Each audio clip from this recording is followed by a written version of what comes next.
कि क्या देवी दुर्गा जी जिस ब्रह्म की भक्ति करने को कह रही हैं, वो पूर्ण परमात्मा हैं या वो भी किसी और की भक्ति करते हैं। दर्शकों, अब श्रीमद् भगवत गीता से भी आपको प्रमाण दिखाते हैं।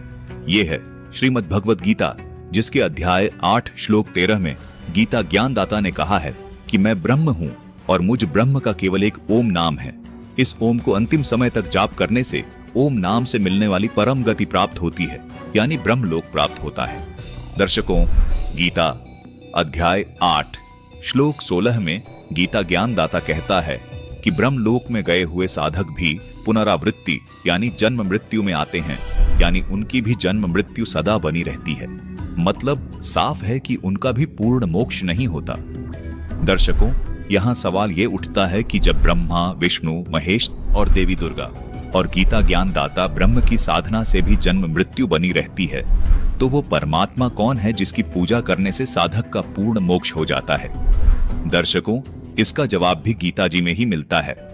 गीता ज्ञानदाता ब्रह्म ने गीता अध्याय 18 श्लोक 62 तथा 66 में अपने से अन्य समर्थ सच्चिदानंद घन ब्रह्म यानी परम अक्षर ब्रह्म की शरण में जाने को कहा है, तथा गीता अध्याय 17 श्लोक 23 में उसकी भक्ति साधना का नाम ओम तत् सत मंत्र बताया है।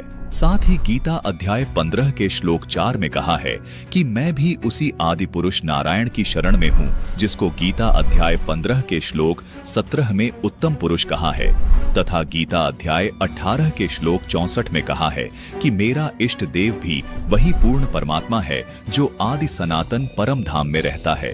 दर्शकों, यहाँ आप भ्रमित न होइएगा कि यहाँ तो इष्ट का अर्थ अनुवादकर्ता ने प्रिय किया है।